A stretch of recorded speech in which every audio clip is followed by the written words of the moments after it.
Hello guys, good morning everyone. Today's video I am going to Macau. So if you want to go to Macau and if you are domestic helper here in Hong Kong like me, I have tips for you. How to go to Macau. Things to know before you go, we need pocket money, coins, passport, Hong Kong ID, and also if you have octopus, it's good for you and bring more coins because we need to pay our bus fare. By the way, about sa ating USIM Hong Kong SIM card, ay pwede nyo na po i-registered kung ano po ang inyong gamit na SIM card. Pwede lang po kayo lumapit doon sa office kung ano po ang network nyo at ipa-registered nyo po ang inyong SIM card if you want to go to Macau. By the way guys, ang galing po ako sa Worldwide, so I will get the Airport Express going to Sunnybay. Ayan guys, so nandito na po tayo ngayon sa MTR inside, so waiting to go to Sunnybay. Ayan, na-meet ko guys ang ating kababayan na they are going to Macau also. Okay guys, we are almost arrived to Sunnybay. Ayan na guys, so we need to exit A.S. Apple and take the MTR and cross the road and exit the A.S. Apple guys. So nandito na po tayo guys sa exit A and you can see that they are going also Macau. So you can see the B5. Okay guys, you follow. We're going to a B5 bus. So guys, nakita niyo po yung Sunnybay office. That's okay guys, we're going to bus station guys. Waiting. Ayan guys, ang ating friend, na two friend. We're going together in Macau. So ayan guys, dito na tayo. Punta na po tayo sa bus station at we're waiting the bus B5. Ayan na guys, nag-arrive na ang B5 na sasakyan po natin going to Immigration Hong Kong. So ayan na guys, 5.10 lang ang pamasahe, ang fare po natin guys. So nandito na po tayo sa bus. Mura lang naman from Sunnybay to Immigration ay 5.10 lang ang pamasahe guys. So ayan na guys, nandito na tayo pala dadaan sa likod ng Ocean Park. Ayan guys, 'di ba Ocean Park 'yan. So ayan na guys, so nandito pa lang tayo sa Ocean Park. So I hope you enjoy to going to Macau. Okay guys, from Sunnybay to Hong Kong Port, I think 45 minutes. Oh, I'm not mistaken. Ayan guys, ang bridge from Sunnybay to Hong Kong Port. Ayan, hindi pa po tayo nakapagdaan going to Macau. So nandito pa lang po tayo sa Hong Kong going to Hong Kong Port or Immigration. So ayan na guys, iikot lang po at nasa Immigration Hong Kong po tayo. Ayan na guys, so nakikita nyo po yan. Okay guys, dito na po tayo sa Hong Kong Port or Immigration. So malapit na po at so very excited na talaga yung mga kasamahan ko. Ayan. Ayan na guys, bababa na kami dahil mag-transfer po tayo in another bus going to Macau. Ito po ay Immigration Hong Kong. Ayan guys. So papasok na tayo dyan guys sa Immigration at i-ready na po natin ang ating passport at Hong Kong ID guys at ang ating sunod na pambayad doon next counter guys. So, nandito na po tayo sa loob ng Immigration Hong Kong. Ayan, Hong Kong Port guys. So, kukuha na tayo ng ating ticket. Ayan na. Bawal po kuha ng video sa loob. So, madalian lang to guys. So, ayan na guys, yung bus going to Macau. Ayan, yung bayad po natin ay 160 Hong Kong dollar. Ayan na. So, depende po sa bus siguro na sasakyan ng iba. Okay guys, ayan na. Ang bus na nasakyan po natin ay going to Macau na guys. Bus via Macau Port. So, ayan guys, yung Dutch Macau Long Bridge. Ayan. Super long talaga yan guys. Napakahaba. Unbelievable.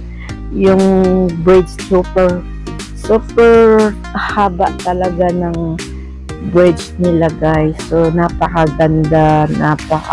Na-enjoy po kami dito kahit sa bridge pa lang.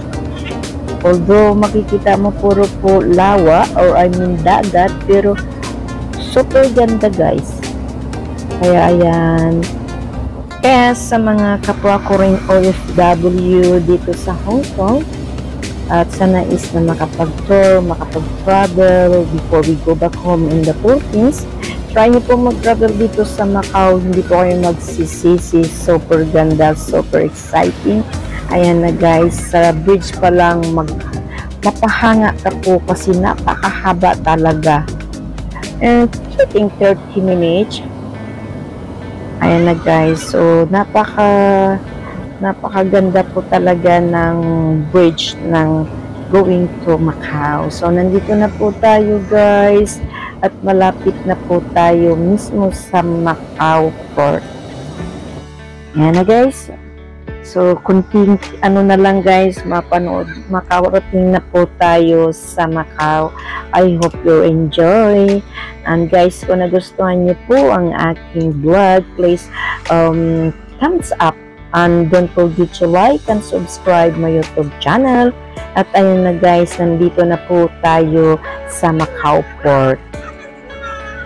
Thanks God kasi dumating na po tayo sa Macau Port.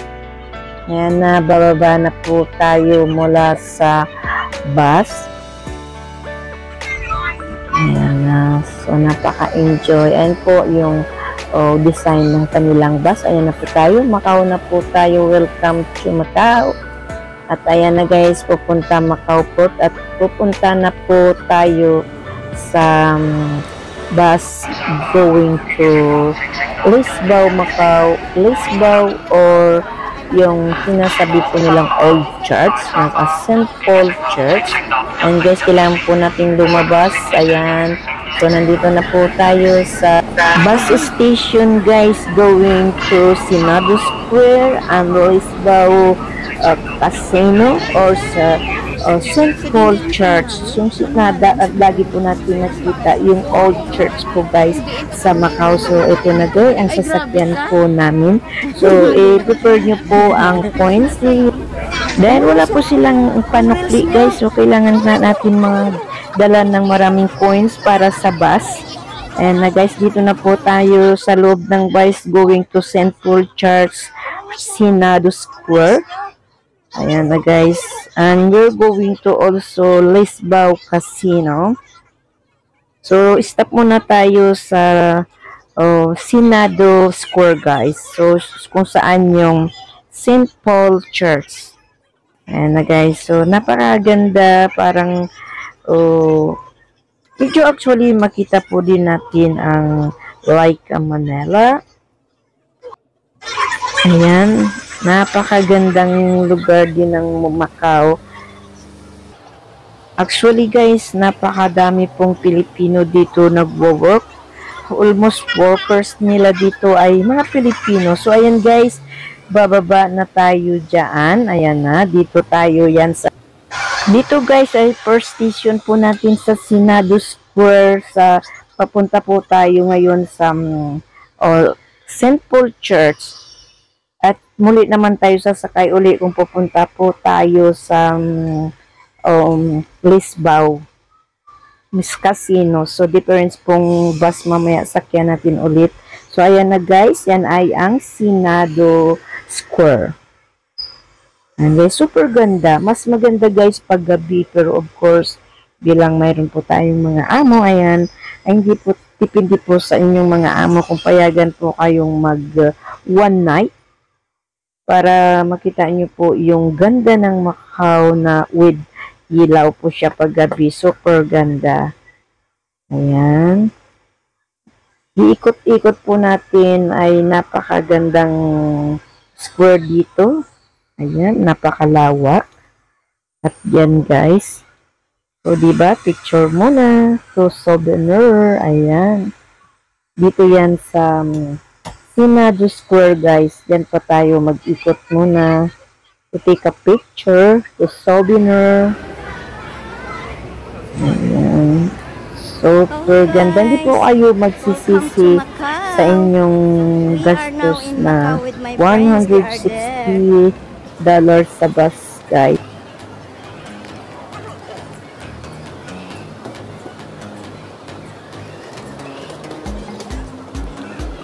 Enjoy po natin ang ating buhay bilang OFW.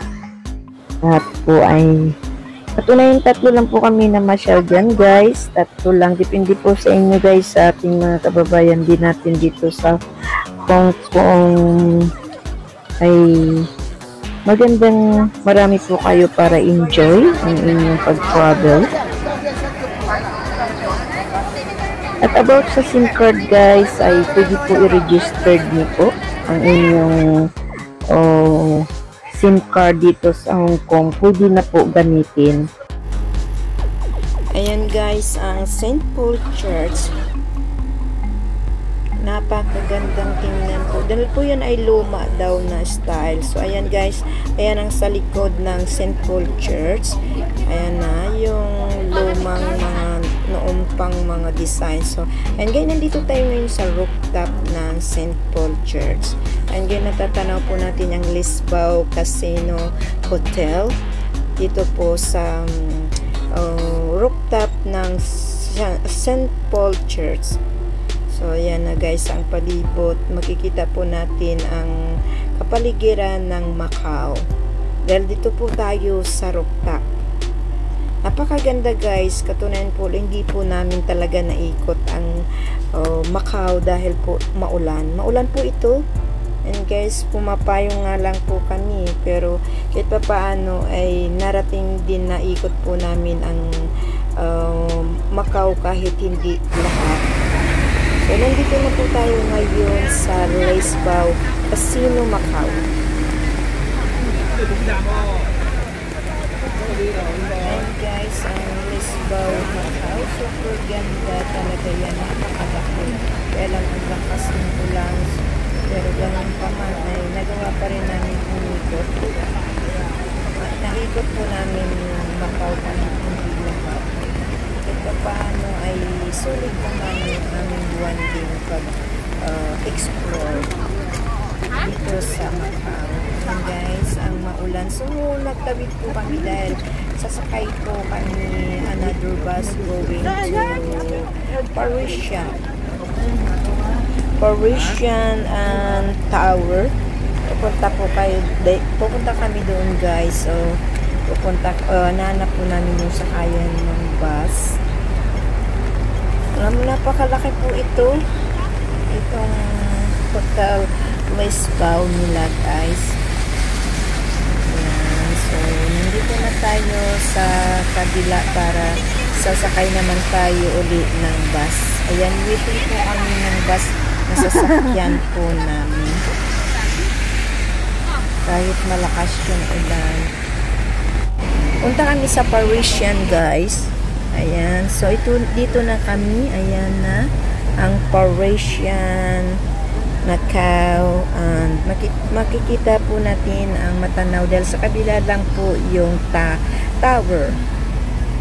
Ang super ganda talaga. Ang napaka creative na building. Actually, parang style Paris. Ayan guys. Style Paris yan. Ang kanilang building. Kaya tinawag na Parisian. Ayan na guys. Matatanaw po natin ang tower. Napakaganda po yan daw pag may ilaw. And guys, pero pupunta po tayo sa kabila mamaya guys. Ay nasa bridge po tayo makikita. Ayan ang style. Super ganda. Okay guys, umakyat na kami sa bridge dahil pupunta kami sa tower. And guys, patatanaw po natin yung paligid. And guys, nasa bridge po tayo niyan. Para pupunta po tayo sa tower. And napakagandang lugar talaga. Super. And po sa kabila, ay matatanaw mo rin yung kabila guys. Ayan. Super dito. Okay guys, dahil dito na tayo sa tower, ay makikita po natin yung paligid. Dahil nandito pa lang tayo sa bridge, yan napakaraming tao guys. Kahit maulan ay hindi na alintana yung ulan, ma-enjoy lang. Lalong galing po tayo sa Hong Kong. Okay guys, ayan na yung Parisian guys at nasa taas yung tower. Ayan na guys ang tower. Napakaganda daw yan kapag gabi. At iba-iba yung ilaw. So, nandito po tayo ngayon sa ngayon guys, nandito tayo sa Venetian Macau. Yung gold lahat sa loob. Super ganda talaga. Gold po sa loob lahat. Talagang nagdidilaw ang lahat guys dahil puro gold ang paligid. At tinawag po siyang Venetian Macau. Okay guys, nandito ka tayo sa rooftop. Kaya nakikita nyo yan. I hope nagustuhan nyo guys ang ating vlog. And kung nagustuhan nyo guys, please give me thumbs up. And don't forget to like and subscribe my YouTube channel. Sana follow nyo po ang aking vlogs para makatulong po tayo sa makatulong po tayo sa ating mga senior na hindi na po sila makapagtrabaho. So, thank you for watching and God bless. See you my next vlog. Bye. I love you guys.